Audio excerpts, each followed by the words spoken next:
नमस्कार. आज आपण बनवणार आहोत हिरवा वाटाणा आणि मुगाची डाळ. ह्याच्या आज आपण भजे बनवून मी तुम्हाला दाखवणार आहे. आता हिवाळ्यामुळे बाजारामध्ये भरपूर प्रमाणात हिरवा वाटाणा येतो.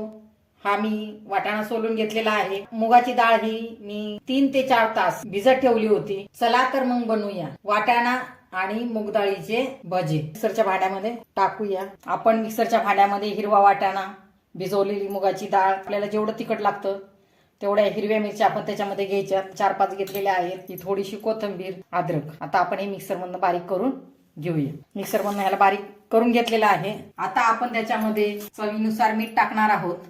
थोडेसे जिरे हे आपण टाकताना हातावर थोडेसे चोळून टाकायचे. अर्धा चमचा जिरे टाकलेले आहेत. हे अर्ध लिंबू आपण त्याच्यामध्ये पिळणार आहोत. हे सर्व आता आपण व्यवस्थित हलवून घ्यायचं. हे व्यवस्थित मिसळून घ्यायचं. ह्याच्यामध्ये जास्त आपण साहित्य वापरलेलं नाही. थोड्या साहित्यात आपण हे भजे बनवणार आहोत आणि हे भजे जे आहे ते एकदम खमंग लागतात. हे पीठ आता आपण व्यवस्थित मिसळून घेतलेलं आहे. गॅसवर मी कढई ठेवलेली आहे. कढईमध्ये मी तेल गरम करायला ठेवलेलं आहे. आता आपण तेल गरम झालं का ते पाहूया. गरम झालेलं आहे. आता आपण हे छोटे छोटे भजे याच्यामध्ये टाकूया. अशा हळूहळू सोडायचे की जेणेकरून ते तेल उडून आपल्या बोटांना चटका बसणार नाही याची काळजी घ्यायची. या भज्यांना हलवायची घाई करायची नाही.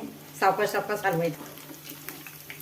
असे भजे व्यवस्थित तळून घ्यायचे. पाया भज्यांचा रंगही चेंज झालेला आहे. खरपूस लालसर रंग व्हायला लागलेला आहे. आता आपण हे भजे काढून घेऊया.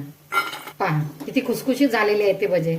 असं ह्याच पद्धतीने आपण सर्व भजे तळून घेणार आहोत. मी सांगितलेल्या पद्धतीने आपणही मूग डाळ आणि हिरव्या वाटाण्याचे भजे बनवून पहा. नक्कीच तुम्हा सर्वांना ते आवडतील. पहा मी तुम्हाला एक भजाही दाखवते.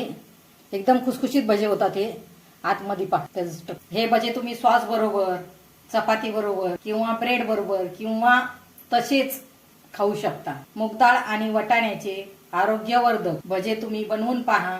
आणि माझ्या चॅनलवर जर नवीन असाल तर माझ्या चॅनलला लाईक, शेअर आणि सबस्क्राईब करायला विसरू नका. धन्यवाद. मग नक्की बनवून पाहणार ना मूग डाळ आणि हिरव्या वाटाण्याचे भजे.